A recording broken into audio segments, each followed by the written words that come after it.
Thank you very much. Welcome for this workshop. My name is Mohamed Lamin Gindo, and I'm an assistant professor at DAOS, Dakar University of Science and Technology.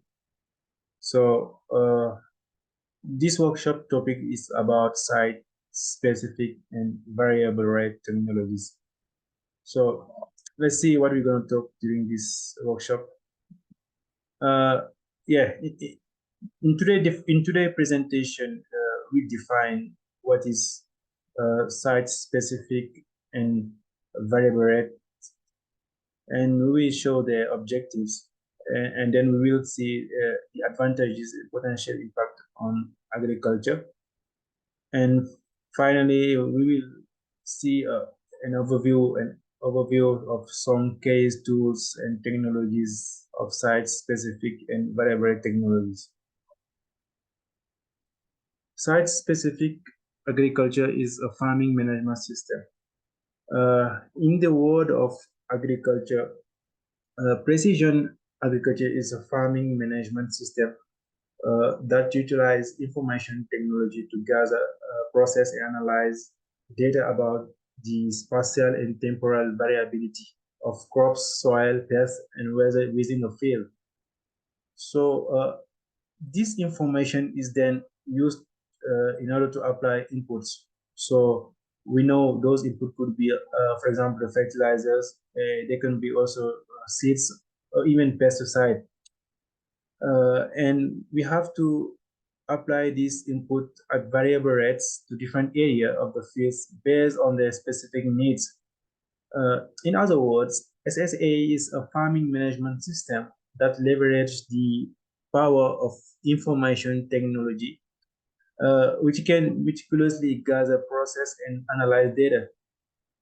But we should know that this data isn't just any type of data. Like, it's about the spatial and temporal variability of crucial factors. Those crucial factors could be crops, soil, pests, and weather within the field.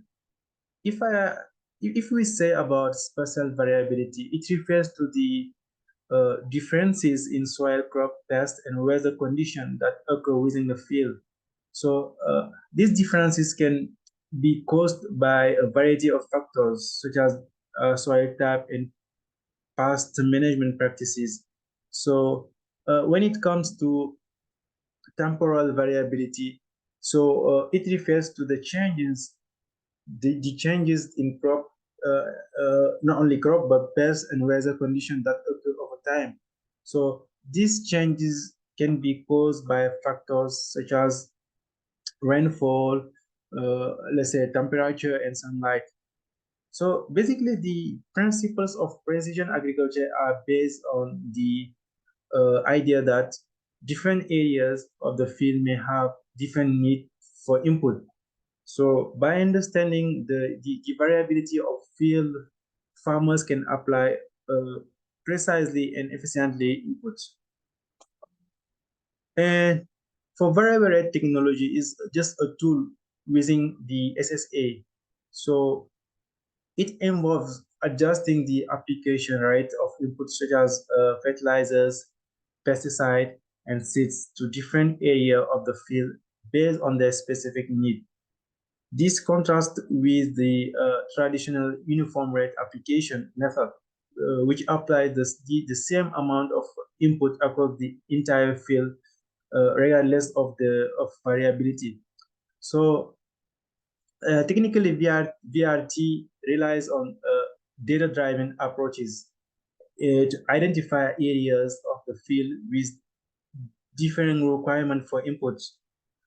And this data can be collected from various sources, including soil sampling. When we say soil sampling, is just when we take soil samples and analyze to determine soil properties. And soil properties are nutrient levels, pH, texture, which influence the crop growth and nutrient requirements. And apart from soil sampling, we have pest and disease monitoring. So pest and disease monitoring is to check the presence and distribution of pests and disease, and we tracked to determine the need for the targeted pest control measure. So this is also a very important concept. And we have also weather data. So weather data such as rainfall, temperature, and other weather patterns are monitored to understand the impact on crop growth and input needs. So once the data is collected, it is analyzed using geographical information system (GIS). So why we use the GIS software is to create detailed maps of the field's spatial variability. So these maps highlight area with varying soil fertility, crop performance, pest pressure, and other factors that influence input requirement. Uh, so the objectives of SSA and VRT are very clear. So the goal is to improve crop yields and quality, but also it reduces the input cost and minimize the environmental impact of our agricultural practices. It's about optimizing efficiently while being mindful steward of our land. So the advantages and potential impact on agriculture. One of the key benefits of precision agriculture is ability to increase the efficiency of resource use. So let's say by applying input only where they are needed and in the right amount, uh, precision agriculture can help to reduce waste and improve the use of resources such as fertilizers, pesticide, water, and energy. And this can lead to significant cost savings for farmers and also reduce the environmental impact of agriculture. So we the other advantages of SSA is just to improve the profitability of agriculturalist operation. Uh, by increasing yields and reducing input cost, precision agriculture can help farmers to increase their net income. In addition, precision agriculture can help farmers to improve the quality of their product, which can lead to higher prices and increase market share. So this is one of the advantages of SSA and BRT. The other advantages is it can help to reduce the environmental impact of agriculture in a number of ways. Let's see, by applying input only where they are needed in the right amount. So the precision agriculture can help to reduce the amount of chemicals that are released into the environment. So in addition, precision agriculture can help to conserve water and energy and reduce greenhouse gas emission. So why this is important? Because the previous way we was using, for example, if I take the example of fertilizers in our farm, is we will put the fertilizer without knowing the exact amount, and this could create some problem by let's see, sometimes if you put the number of fertilizers that exceed the number required in your farm, you may create problem. Those problems can be runoff that can create water contamination, and that could create some environmental problem. So by doing these techniques, is it can help to reduce this kind of problems. The other advantages or benefit are enhance the sustainability of agriculture by helping to improve soil health and also to conserve water resources and reduce greenhouse gas emission. By using precision agriculture techniques, farmers can ensure that their product or their operation are environmentally friendly and economically sustainable. So let's see some overview of key technologies and tools. So the first tools we will talk is a global positioning system, GPS. So GPS is used to accurately locate and map fields. And we have also a geographic information system, GIS, which is used to store, analyze, and visualize spatial data. So We also need a remote sensing, which is used to collect data about crop, soil, and pests from satellite images. And we can also have a yield monitors, which is used to measure crop yields in real time, and variable rate applicators that is used to apply inputs at different rates in different parts of the field.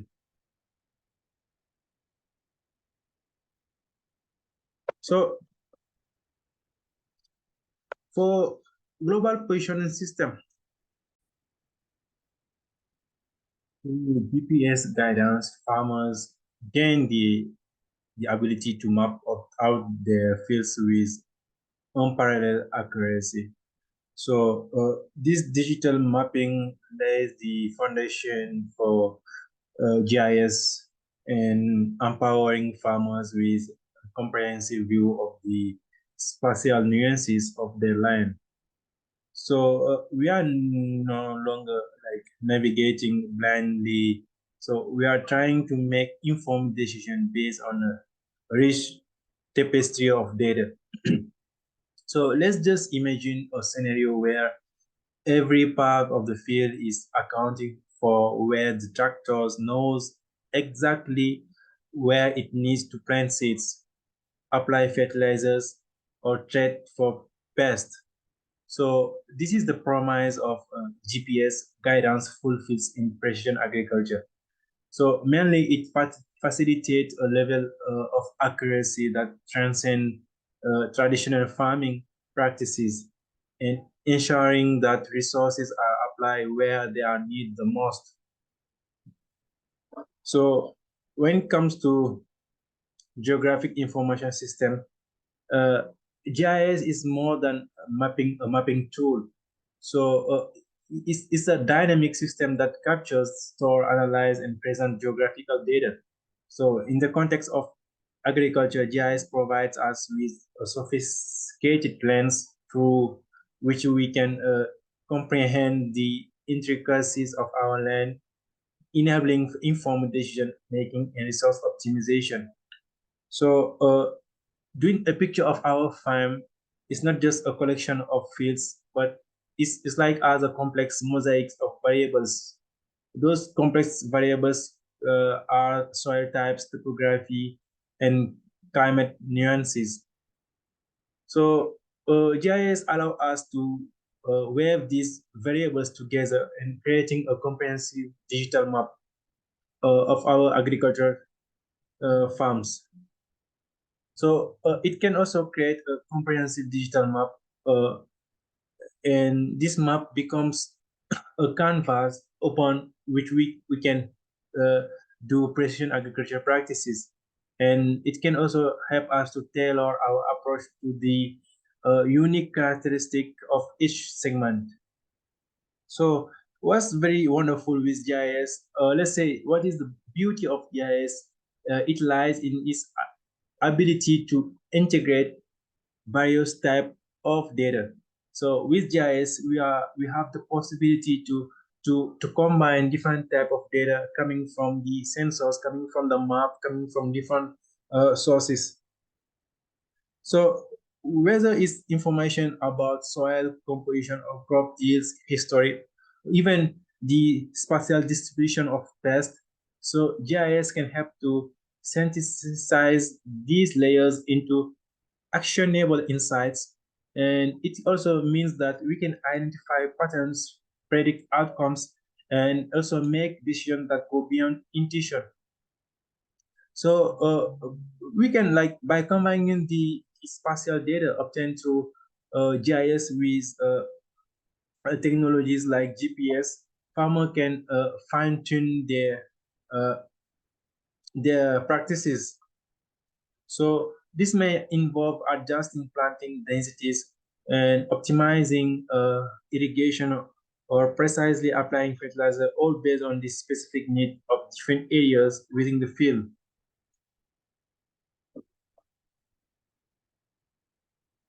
And for remote sensing is involves capturing information about the Earth's surface, and satellite imagery is one of the key components of remote sensing.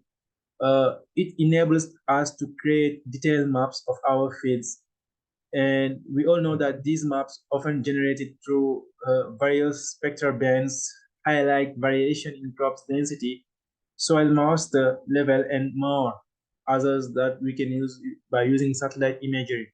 So as a result, farmers can make informed decisions about resource allocation, adjusting planting densities and irrigation strategies based on real-time data. So remote sensing is also a very important concept in SSA and VRT. So as we peer into the future, so the landscape of precision agriculture is ever changing. The more we go, more the landscape is changing. New technologies are emerging. So we assist every years uh we see like we are seeing like new technology borning every year. So it's kind of promising and that can revolutionize the way we farm. So this rapid evolution holds the potential to make agriculture not just efficient and sustainable but profoundly profitable.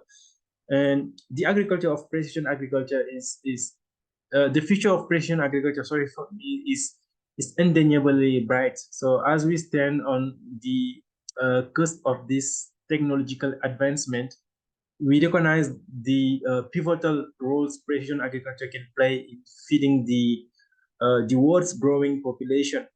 It's not just a field; it's a frontier of innovation with the power to shape the future of global agriculture. In conclusion, site-specific and variable rate technologies are a powerful tool that can help farmers to improve their yields, reduce their cost, and minimize the environmental impact. It can target input such as fertilizers, pesticide, and water to areas where they are most needed rather than applying them uniformly across an entire field. So it can help to ensure that crops receive the right amount of inputs at the right time, which can lead to increased yields, reduce costs, and minimize the uh, environmental impact. So, however, these technologies still in development, although they have plenty of potential in improving agricultural way. So as the cost of these technologies decrease and their capabilities improve, they are likely to become more widely adapted by farmers around the world. So let's see an example of application. Let's see, for example, the variable rate fertilizers. So it's just optimizing fertilizers application by identifying nutrient deficient areas. So to do this kind of application, we need to do data collection. We will collect the existing soil maps, historical nutrient data, and any relevant information about the fields. And the secondly is to do the soil mapping and analysis. We will use geographic information system GIS software and soil maps to understand the spatial variability of soil nutrients across the field. And we also need to do a soil sampling. So by by by, by saying about soil sampling, we mean that we have to collect soil samples from various locations within the field to validate and supplement existing data. And we need also the third step to do the deployment of sensors. So we have to select sensors that can measure relevant parameters indicating nutrient levels that can be nitrogen, phosphorus, potassium, and we should know where we have to place them and strategically place sensors throughout the field to capture real-time data on nutrients should be also a job we have to think about it because we have to place them in the right place so that we can get very data like very powerful data that can give us good information. And after that, we have to do data analysis. So the first step of data analysis, as we have different type of data coming from the map, data coming from the sensor, and data coming from this soil sampling, we have to find a way to integrate all those data. That core data integration is just combine information from soil maps, soil samples, and sensors reading. And after that, we have to analyze the integrated data to pinpoint areas where crops are deficient in nutrients. And when we do this to find where crops are deficient in nutrients, we have to use the identifying deficient areas to create prescription maps that specify variable rates of fertilizers application for each zone. So number 5 is just the variable rate fertilizer prescription is to develop the map I was saying before, and then we consider the crop needs. So we have to take into account the specific nutrient requirements for the crop being grown. That is also a very important concept because for each type of crop, there is a specific nutrient requirement we have to take care. So that is all for this presentation. So we just dig into how we can manage to do to download data from the website in order to do to check the world soil map. So it will be difficult to do the workshop here because normally to do this kind of workshop, we need data from the GIS, we need data from the soil sampling, we need data from the map, and then the historical data, and then we find to integrate those different data. So let's just show you how we can download the world digital soil map of the world. So that is here, you can see here. So we'll try to download this type of map. So this is called the digital soil map of the world. You can see the many type of property and for every part of the soil. So to do that, we will be here at the FAO, Food and Agriculture Organization of the United Nations. Here we can find data of digital soil map of the world. So by clicking in this link, we will get here. And from here, we'll be able to download different type of digital soil map in different format. Here we have the PDF format, and we have also the shape format. This is the format I will use because I will use the GIS software to handle this data. So you can download from here and to get the data. Actually, as I already have the data, I don't need to do it again, but feel free to do it as we go further. So if you get the data, the second step is to import the data in your let's import the data we just download from that website, the shape data. So we just click on this button and we find out the data we just downloaded.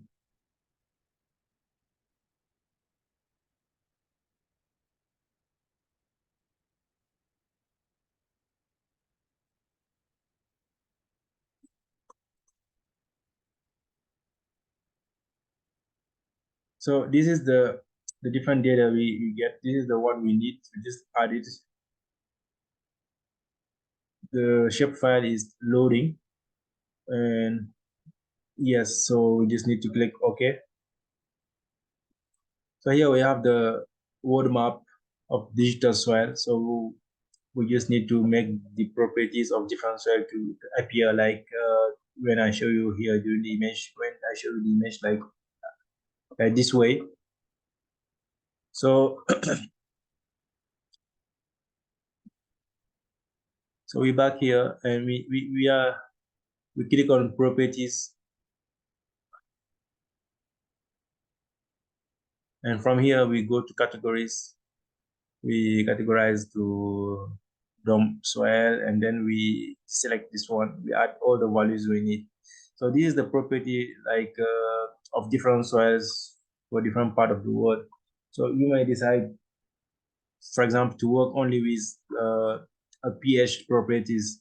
So you just need to click here. But as I would like to show all of those soil properties, just need to click on add all values, and I can also specify the color ramp I want to use. You can use any one you want. So I will go with this one. And then I apply this to the map. So here you can see that for every part of the map, we can see some soil properties. And what we can do again is probably to focus on the region you are interested on it. For example, I'm interested on the Senegal region in West Africa here. So I will just right click on here and then open the attribute tables. When I open the attribute tables, you may see like here, oh, it's all the region, and here we have all the information we need. So I can look for Senegal, but as probably we have different soil properties inside Senegal. So what I'm going to do first is to just do Control F, do Senegal. So that is most easier. And click on Find Next. So you can see here Senegal is here, but this is only one property of the Senegal region. So we must have many properties, because when look at the map here, you can see here we have different properties. We have this color which is belong to some color. This part of this part, we have different properties. So we have to find out how to get all the properties of Senegal. So what I'm going to do right now is just to click here on it and then to sort it out, so that I will see all the Senegal at the same level. So let me sort out this table. I will just do sort ascending, so that I will see all the Senegal. So here we can see that we have different countries: Afghanistan, Algeria, and so on. So let's find from Senegal, do the same way. Just Control F, type Senegal, and find Senegal. And here we can see the Senegal is here, is starting from here. So I can just selecting from here, and then shift going down. All these are soil properties of Senegal region. Oh, actually, yeah, this is the soil properties of Senegal region. So I'll just click enter, and then I can close this. So you can see right now that the Senegal map is selected, like all the different region properties have been selected. So we can extract Senegal so that we can just focus on Senegal. So what we're going to do now is just to export the data from Senegal. Data is here, and we can change the name. We can put Senegal here, and then we click OK. Yes. Yes. So you can see that Senegal have been extracted. Even if I deselect this one, Senegal is still here. But we have to also modify a little bit the way they are before. Like we modify the categories. We have this property, and I want to see all the values, and then just apply. Great. Now we can see that Senegal is here, and there's a lot of type of properties of soil that we can work on it. But in real life, how it works is, for example, if I take one region of Senegal, I need to go there. I need to go at the place I want to do analyze of the soil. I need to go there by myself. I need to take samples, and when I take samples, I need to analyze them to get reference values. So this is very important. The second things we have to do is to get a sensors. So the choice of sensors is it depends to which type of sensors you get, because there's a lot of sensors we can use, near infrared, Fourier transform, laser induced breakdown sensor. So all the spectros, you can use sensor or spectroscopy device to get information. For example, if I can show you here, we have data from some countries here, which has been taken for to calculate the soil carbon, and we have used the Fourier transform, near infrared Fourier transform infrared reflectance spectroscopy. Take the soil carbon, to have the soil carbon. So what really happened is this is the sampling, the reference values, and this is the soil, the sensors values. Like you can see the wavelengths values are here. All these are the wavelength values. So normally what should happen if I was working with this type of soil, I probably will combine this data with the map we get, this map. So I will combine them, by doing data fusion or data integration, which is also a data analysis technique that can help to combine different data so that we can get insight from those data.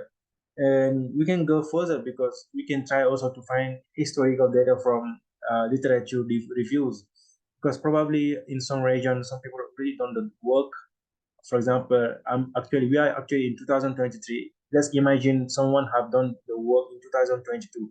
So I could take those data, those are historical data, and then plus my data, plus the map to create insight from my region. I would like to create this variable fertilizers variable, right? So this is how it works in real life. So we need to have a different type of data and combine them together. So that's all for this workshop. So I'm very happy to take this workshop for you. So if you have any question or any things to say based like of this workshop, so feel free to ask. And I'm also very open for any collaboration works you may have in the future. So contacting me when you have any kind of works or you need any kind of help. Thank you very much for attending this workshop.